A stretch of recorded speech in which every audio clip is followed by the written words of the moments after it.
Reni Media. Subscribe. Nyimba mmeka z'okubya z'olaba nti ziyingiddeko mu bantu nnyo somehow. Enyimba zange abantu zibatuukako era bazaagala lwakuba challenge endala gye nfuna nti abantu oluusi bafuna music wa audio. Nze nyimba zange abantu baali baziwulira nga bamanyiza AK bazigabira bayimbi balala. Ice Cream yabayingiramu ne Shiba n'alukopa. One Night Stand yayingira. Shiba okufuna ekirowoozo kya Ice Cream Zaga Music asooka kuba luyimba lwe bayita ati twayimbanga mu siriki. Reni Rogers kubanga era gemanya gange ate nyongera okwaniriza ku mukutu Reni Media webale kubanga otwekumiddeko okubanga ate tutambula fena webale kubanga subscribinze okubanga ate otambula n'ensonga zino bulambalamba. Leero tusazeewo ate tuberenga tunoonyako ku mukulu amanyiddwa nga Zaga Music. Omukulu ono well tuzze tumuwulirangako mu bintu ebyenjawulo. Tumuwuliddeko musajja muyimbi akuba rago wakabi akuba dansolo wakabi. Embeera z'abayimbi ze balimu right now, obulamu bwenga omuntu, olugendo lwenga ye lwayiseemu olwa music, byonna tuzze okubanga tugezaako okubanga tubyogerako. Tweyongera okubanga wamma tutegeera Zaga Music yani, ayimba ki, embeera gisanze atya, y'obulamu bwe abutambuza atya. Zaga Music. Yeah, man. Reni Rogers is my name. Agamba atya mugana. I'm humbled to meet you once again, my brother. Chakabinyo mwana. Yeah, man. Tuli mu mbeera ya lockdown ekuyisiza etya? Mbeera ya lockdown era yakubeera waka. Yeah, man. Tetulina kyagikolera eri global wide. Eri global kituufu. Mbeera yansi yonna. Nanga tetuyisiza bubi as long as we are alive. Life is the greatest thing. Tuli balamu, era osanze ndi mulamu, ndi healthy. Yeah, man, I just give thanks and praise. Ate naawe kyekimu onyirira. Katonda kitegeeza kukumya bulungi. Akumye bulungi okutwaliza ewamu. Okay, Zaga Music. Njagala obuuzeeko kwatuulaba wano ku Reni Media mu bigambo kimu nga bibiri bisatu tuberenga tugenda mu maaso. Yo, muli mutya bannayuganda bannange, no bamuyita Badman Zaga oba Zaga Music omuyimbi wo omunnayuganda. Gwe wenna ali ku Reni Media TV okola kyamaanyi era nkutumiddeko. Salute to you. Bless. Zaga Music mu bumpimpi. Zaga Music yani. Soko tunyonyere mu Zaga Music yani. Zaga Music first of all ye Norman Noah amanya ge yagaddala ng'ovudde ku gas stage. Ekyokubiri munnayuganda azaalibwa Uganda akulidde Uganda era ayimbira bannayuganda n'ensi yonna okutwaliza awamu abesinga Uganda. Yeah, man. Okay, kati Norman Noah ajja atya okufuuka Zaga Music tutandikirawo. Norman Noah ajja okufuuka music atandika okufuuka musically ng'amaze okutandika okwezuula kuva mu buto bwe. Very good. Yeah, Zaga Music yezuula ddi? Norman Noah yezuula ddi n'agamba nti right now I should be Zaga Music? Norman Noah yezuula dda nga muto mupife eyo lwe yategeera kyalina okuba mu nsi ne kyalina okukola. Yeah, man. Obulamu before music bwakutambulira butya kuba okusinziira ku kikula kyo ng'omuntu ne community mw'ozootambulira obulamu engeri gy'ozoobutambuliramu oba engeri gy'ozoobulaba mu butawo bwakuyisa butya okusinziira ku kikula kyo n'ebirooto bye walina nga ggwe challenges ki ze wasanga? Challenges zaali nyingi. Abantu bakulaba ne bakusekerera kugamba nga newunya baseka kinga tokiraba kuba ffenna twatondebwa just in different color yokka yekyukako ku bantu abalala. Olulimi twogera lwe lumu, ennyindo tulinamu bituli bibiri, emikono everything is the same. Naye okuva mu buto abantu bakusekerera gy'oyita eyo bakuyita ebintu ebiri fane. Kati obulamu bwe buto bwe bwali bwe ntyo bwe nakula naye ebyo byanfuula strong ate kwe kusalawo n'enfuukira ddala artist kubanga nga ndaba abantu engeri gye bampisaamu nga ndaba we nakula n'entandika okizuulira ddala nti nze alina okubeera eddoboozi eri abantu abalala abalina albinism abalinga nze okusinziira ku challenges ze nayitamu, okusosolebwa, okunyoomebwa, obutafuna favors bantu balala ze bafuna mu society, ku ssomero, mu mikwano. Tujjako nti family yange yali appreciative nnyo gyendi and supportive ya. Naye nga society yo yali always negative. Mu bantu abalala, yeah, man, abalala nga bali abalanga mikwano gyange naye ne mikwano gyo era olabamu abalina embeera z'okusosola n'okujerega the way you're created ate nga sina kyakikolera kwe kusalawo okuyingira endongo nwanirira abantu abalinga nze nabo kuba bayita mu kye nayita mu kyennyini ate ku boits waasi Zaga Music yasoma yaman mu biseera by'okusomera awo tewafuna kusosolebwa mu basomesa engeri gye bayisaamu abaana abalala okusosolebwa kwaliwo kungi nnyo yaman kwegamba mu brief wonna wozoyita waze wabeerawo okusosolebwa okusosolebwa challenge eyo nene nnyo ku bulamu bwange eyokusosolebwa kuva mu ssomero yaman toyisibwa nga bantu balala abantu bobeeramu bakulaba nga atasaanidde yabwe kityo naye ebyo byampa amaanyi ne ŋŋamba okuba ng'osigala ogenda mu maaso kitegeeza nina kuba superstar abantu bano obutanjooga ninakola ebintu bye batasobola kwe kulondawo ne ŋŋamba naye Katonda yampa talenti ya kuyimba nentwala endongo mu maaso n'osalawo okuba endongo Zaga Music obulamu bw'ozza otambuliramu okuva eyo wansi okutuuka wano ku ndongo kubanga osalawo okuba endongo oyise mu kusomoozebwa kungi kaŋŋambe bwe ntyo okusomoozebwa kuno kukuwadde amaanyi okubanga osituka okubaako n'eddoboozi ly'otuusa music wo osinga communicatinga ki kyensinga oteeka mu bantu oba nti nga bwandigamba nti bwe mpandiika oluyimba ntuusa message eno oba si ekyo nze kennyini nze message gwe kikyokulembeza nkulembeza ebintu bingi kisinziira ku mood kisinziira ku audience gyenjagala penetrating through kati nenyimba nga neyimbako wali oluyimba lunayimba baluyita lake verse ngegenda buli wamu banjayanira ninga switi wakati yenze Batman zageyo wali yanfanana ndi wabeyi yenze nantalabika nze simala gafa nkubasama nembula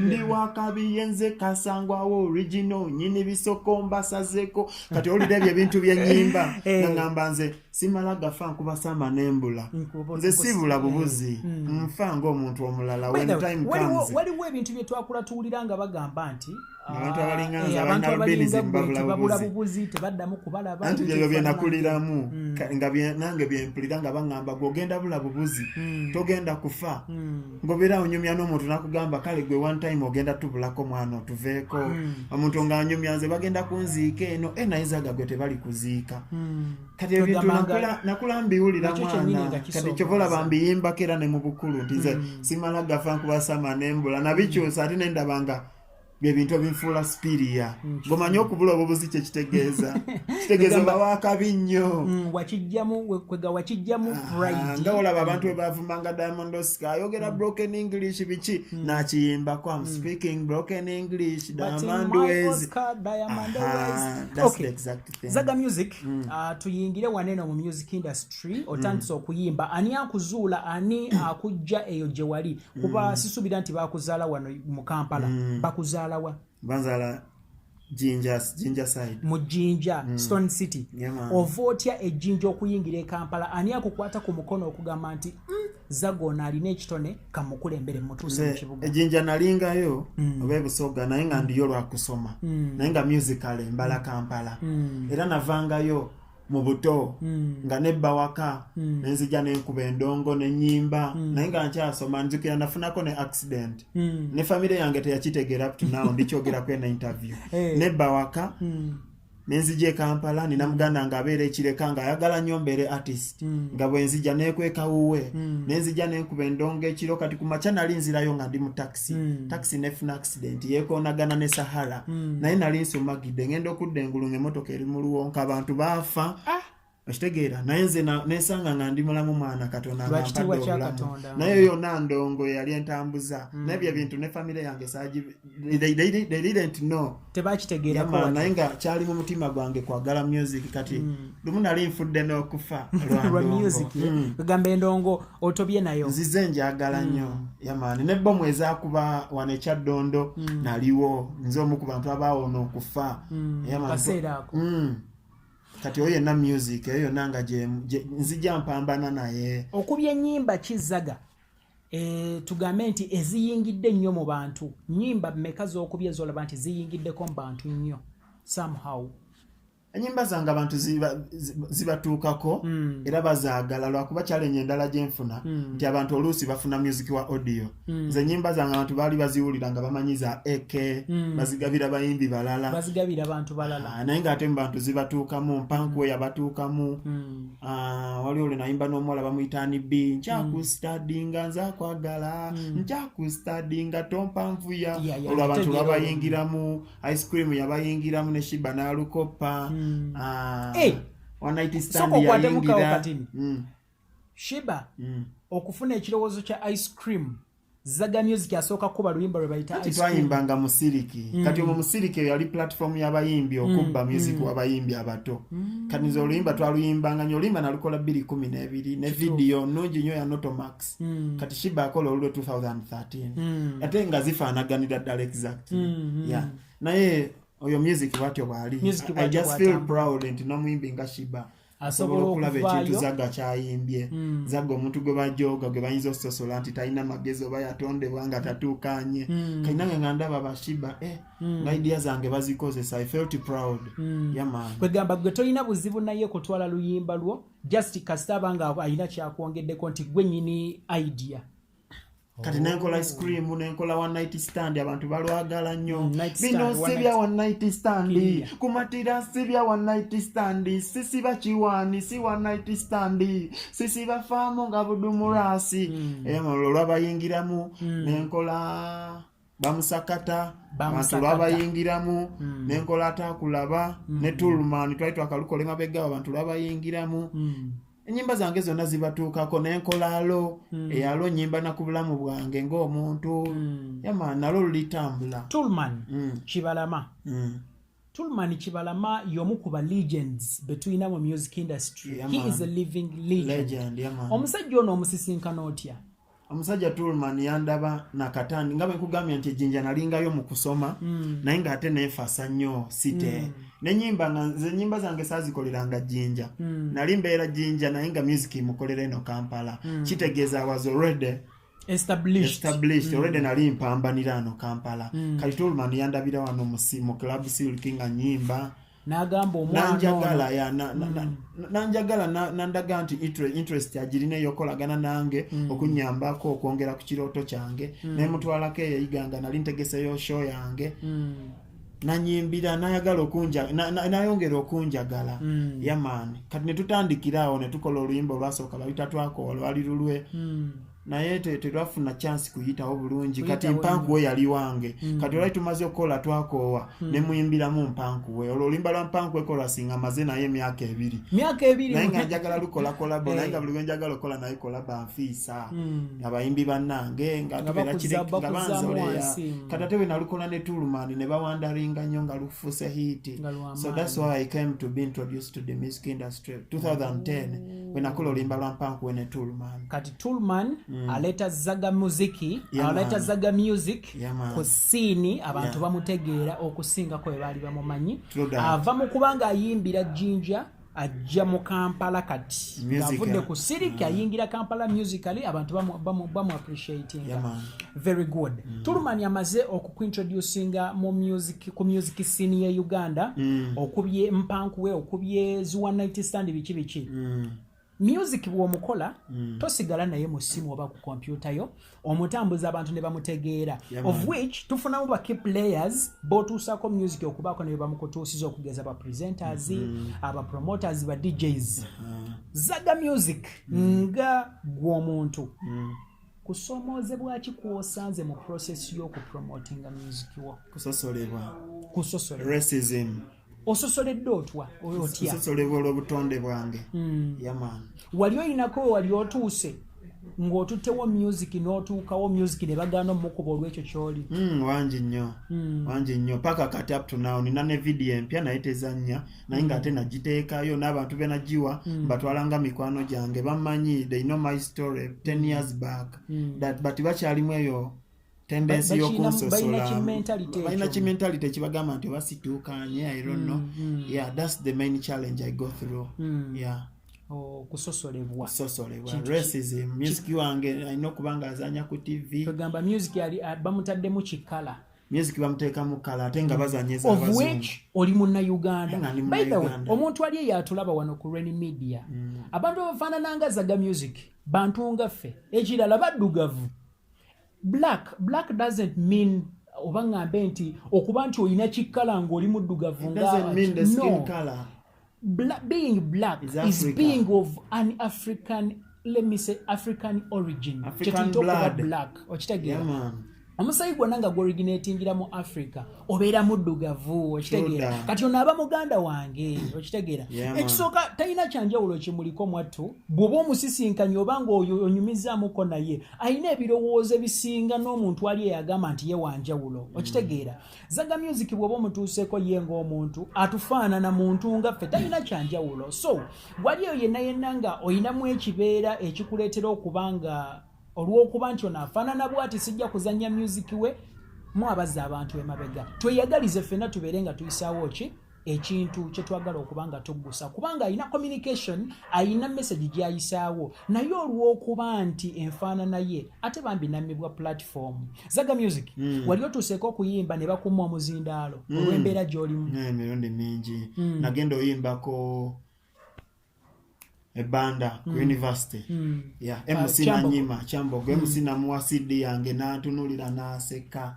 nangamba gogenda yimba ki bamuyita Oti oba kyaliyo simanyi n'ansekerera nanga gogenda yimba ki kati ebiseera ebyo Mada Case naye nga yakayingira mu system we producer ankolera music wange paka kati Mada Case oyanzuulira nangamba story kitogenda yimba nga yandabako ekireka ku studio we nali mbeera kubanze okutandika okuyimba wakanaddukawo buddusi nga nsula na mu studio kati abamu ku bantu abakunganiranga ku studio nga bandaba nga nimu talent ne bakutegeera kati Mada Case yali yandaba kati kwolwansanga banyimiraga angamba togenda yimba nga ni munakuwafu ne mga mwana musyansosoda ntunulidde n'aseka nangamba ngenda yimba ki Case yanyiga nnyo nankwata programu yange n'agitwala n'anteekayo kumpaka nenyimba nawulira bulungi nnyo era Mada Case okuva kwolwo omukwano gwaffe tetuddanga mabega yafuuka muganda wange yemu ku bantu bencherishing ennyo mu music fraternity eno kuba nyambye teyakomaawo ankoledde n'ennyimba abantu ze bamanya up to now n'oluyimba lwenina luli latest yalukola baluyita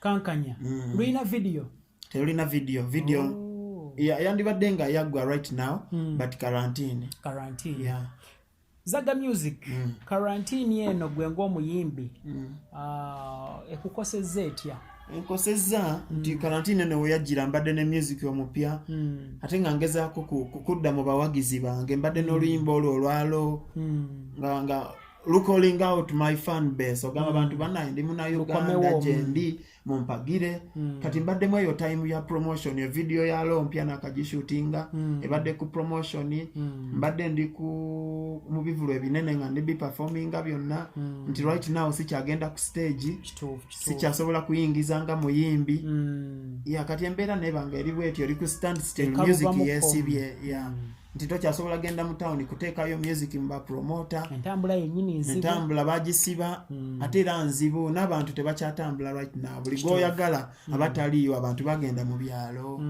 kati embeera eri awo bwetyo buli kimu kyaziŋŋama naye nga otherwise ndi mulamu ate kyekisinga okuba ekirungi teri kisinga bulamu so I give thanks to life. Zaga Music nandyagadde tufuneyo kaakadde tugende so much into your life your life in details tumanyise omuntu ali eyo obulamu bwa Zaga Music bwazatambuliramu era nja kufuna olunaku nja kukoonako tuddemu tukwatagane mukama bw'anaaba tusobozesezza okubanga kino kiggwa ki lockdown kino nga kirifutingibwa batuyambe nga kimaze okuggwa tuddemu tusisinkane tutambulemu tusange abantu ab'enjawulo banandyagadde okwogerako ne Mada Case oyo atuwe emboozi yes that side of the story akulaba nga muyimbi ki tunoonyeeko n'abantu ab'enjawulo nina baproducer abalungi baganda okozeeko ko n'abayimbi nga bayimbi ki nakola ne Toolman first of all nakakola naye nyimba 3 mpankuwe twakoowa atakulaba zonna zirina video kwe ziri ku YouTube nakolako ne Bafana ne Shiba n'abayimbi abalala nenkolako ne Biniganta Diziza nenkolako ne Palaso ba Grenade Kevin Killer n'abayimbi abalala. Zaga Music yani yamuwandikira music we. Zaga Music yewandikira professional artist, talented artist from Jah. Yeah man. Kitone kuva wakati. Likyowulira kiba kiva mu nze. Zaga Music yewandikira. Oyina abantu bakoledde music abalala? Nina. Excess Kayemba. Okay, Zaga. Yeah man. Otugambyeko ko bayimbi bokoze enyimba zoyimbyeko. Then abayimbi bokoze nabo batunnyonnyoddemukko. Mu bana abayimbi bonna muyimbi ki eyasinga okwanguyira? Gwogamba nti ono ye yanyanguyira. Era Toolman. Kubera yandeeta mu industry no yampa introduction mu industry. Kati byonna Toolman. Yeah man. Okay, Zaga Music. Right now kiki kyotegekedde abantu nina music omupya gwenjagala okwanalishinga abatuukeko right now lwakuba nti lockdown esibye embeera tetukyasobola kukola music kumwongerayo nnyo kiwanvu tetukyasobola shootinga video nandibadde nina video endala empya 2 eya 10 out of 10 neyakankanya but right now enyimba zikyasibiddeko audio zikyaganya okutokuvaawo nina music ya inspiration akwata ku bulamu bwange gwengenda okureleasinga mu maaso awo ngenda kukola inspirational music mungi nnyo kuba kati musical enkuze yaman kati nina oyimba ebintu ebyaddala ebikwata abantu ku mitima kituufu yaman Zaga Music oyinayo album yonna gy'oli mu kutuyiriza album lwakuba kati music wa Uganda yava ku album ndowooza obalwa abayimbi bafuuka bamala ne badda nnyo mu competition ne bava ku mission kati music nava ku trend yokola album nadda ku single nti olaba omuyimbi akola oluyimba lumu n'agiyita concert ate nga eriko only one song eyo pressure kati right now n'abantu abagulanga music nga bamugulira mu album tebakyagula kati eyo embeera nebanga eri ku stand still nayo yakitegeera yakomaawo kati music tukola solo project okola project emu n'oteekayo eyo no pushing eyo omuntu ali eyo nga yandiyagadde okuba nga anoonya music wo like after now ng'amaze okukulaba ku Rainy Media leero nga tuli ku interview eno asobola kumusangawa music wange bw'omu requestinga ku TV kwali bamulina ku YouTube kwali ku radios kwali kubanga radios nzibaddeko ku interviews ezimu Okay, Zaga Music amanaging bwani? Zaga Music katonda ya managinga that's what I can say kuba sina management naye nga neetaaga management. Wali ogezezaako okufuna management nekigaana? Sigezangako kale sikiyingiranga muko ekyokunoonya maybe sirina ideas zinonya management but I need it. You need management kubanga bikintu nkikolanga nze era buli kyolaba ekikolebwa kyonna nkikolanga nze effort zange ogenda mu studio kwasaganya aba producer aba audio video kuziteekayo ku TV buli wamu olaba wentuuka gabamanyi gange kuba kyemmanyi nti mu music oyina okubanga oyina kangambe nti sponsorship omuntu akuteekamu sente right now bw'oba toyina management kiba kikalubamuko. Zaga Music singa omuntu aba yagadde okumanaginga asobola kufuna atya in case nga waliyo omuntu ali eyo nga yandiyagadde okubanga aba manager wo? Zaga Music kwali ku Instagram bon contacting and I reply instantly kuba mbeerako ku social platforms zange zonna ku Instagram kwendi Zaga Music ku Facebook kwali buli wamu nina n'ennamba z'essimu omuntu kwasobola okureachinga tu Zaga Music still yaman obasobola okunkubira ku 0704 50 30 69 soko gitugidiremu ko tutuulire 0704 asatu nkagamu mwenda osobola n'okunkubira ku 0774 67 5282. Very good. Nainga management njetaaga nyonyo wetaaga management kintu kino kiberenga kyongera ogenda mu maaso okujijjayo okubaako ne wogituusoba wetaaga management twetaaga abantu abatukwatako so gwe munnaffe yenna ali eyo nga otulaba wano ku Rainy Media nga wandyagadde okuba nga ate osponsoringa ku muziki gwa Zaga Music ekisooka muyimbi apromisinga ate nga ayina omulimu ogulaba weeguli so gwayagala okubanga omufunira management kuba ku nnamba ezo zigenda kuba ziyitawo ku screen yawo ate obeere nga omufuna ate mubeere nga mukwatagana after quarantine otuwadde ki? buyimba kiri ogendo tuteranga bino byonna biwedde. After quarantine ngenda shootinga video ya 10 out of 10 ngenda shootinga video ya kankanya nga bwensaba Katonda bitukirire nga bwembyagala ngenda kola olimbo inspiration nalondo tekeyo Zaga music kumutuusa mu bantu nga gye tuvuddeyo yonna wayinza okubeerayo abantu abakufaanana nga bali mu kikula ng'ekikyo naye nga ssaawa zino bakulaba ku Rainy Media oba Seekyo nga waliwo mukwano gwabwe ayinza okuba nga alaba asobola okubatuukako baweeyo akagambo kamu nga bubiri. Banaye abantu mwenna abalinganza abali created with albinism temwetya mulina mulina engalo zonna mulina emikono mulina ebigere ekyo kitegeeza nti you can wake up and do everything and accomplish whatever you want to feel, whatever you feel like doing. Temwetya abo bonna bamanafuya lwakuba muli bwakabi omuntu akusanga ng'oli fe nizo gamba tuliba omuntu nze naita 1 in a million oliwanja mu bantu 10 olondamu omuntu omu nga yenze so mukozeseyo chance Katonda buli kyakola mu ngeri gyakikolamu abane reason ate buli kimu kisobola owangulira mu mbeera zaakyo yaman so mukozese chances zonna ezize mufuna nezibatuukako mu rising high and high every day temwetya yaman nange bangamba ngebyo bigambo naye ate ntuuseeyo abantu mbakuba endongo bajagala yaman abampagira mbalina abantimba ebivulu abantu ne basasula ne bandaba kati abo bonna abali eyo nga babanafuya babalimba you are champions yaman. Zaga Music bwatyo ate bwatugambye ku bulamu bwe kugata ne music. Musajja muyimbi ayina ennyimba nga One Night Stand, ayina Tompanvya, ayina nyingi nnyo kugata n'olupya za ice cream wempankuwe okitegedde bamusakata zatakulaba love yo wokoma nyimba nyingi nnyo. Big up to iPro series omusajja oyo w'amaanyi eyakola video ya bamusakata musajja w'amaanyi nnyo iPro series. Big up brother. Yeah man. Okay, so nga tumaliriza Zaga Music tusiibule ate tubeere nga tukwerekereza tujja kuddira. Rainy Media. Subscribe.